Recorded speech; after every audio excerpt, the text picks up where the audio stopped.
Fazer, Sofia? O que você está fazendo? Biscoito. Você vai fazer biscoito? Ah, então tá. Eu vou filmar e você vai me explicando o que você faz, tá? Aí agora você vai botar o queijinho na massa. Ah, pode pôr. O queijinho na massa aqui, ó. Ó, tá aberto aqui, ó. Peraí. Pode pôr o queijinho na massa. Isso. Pôs tudo? Pôs tudo? Peraí que você vai pôr o leite também, tá bom? Peraí. Eu que ponho. Tá, você vai pôr o leite. Espera aí. E esse chapéu seu é de quê, Sofia? Fazer biscoito. Ah, é um chapéu de fazer biscoito? E essa roupa aí também? Esse aventalzinho? Ah, Eu tá. que ponho. Leite, devagar, não é tudo. Pronto, agora vamos esperar. Agora eu vou ter que misturar pra gente ver se ficou bom. Tá legal?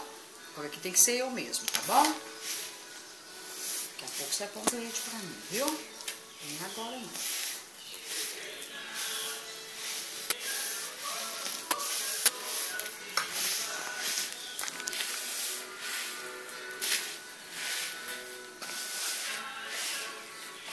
Agora você põe mais um pouquinho de leite pra mim.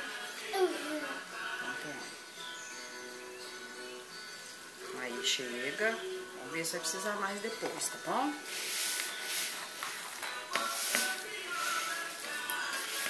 Você vai ensinar a titia a fazer biscoito, né? Não sabe, você já sabe.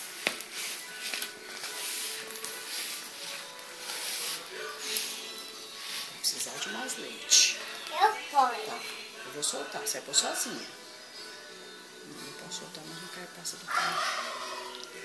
Chega. O que você está fazendo? A massa pra gente fazer o biscoitinho. É? É, pra gente enrolar o biscoito. Depois minha mãe vai ficar suja. Vai. Depois a gente lava, né? Vai ficar suja de massa, né? Tem que passar olhinho, não é? Tem que passar o olhinho. Não me dá a massa. Hã? Não me dá a massa. Ah, tá. O Celês vai pegando? É? Tá. Vamos precisar de leite não. Agora já tá bom. Então tá, eu vou parar agora, depois a gente volta na hora que você for enrolar, tá bom?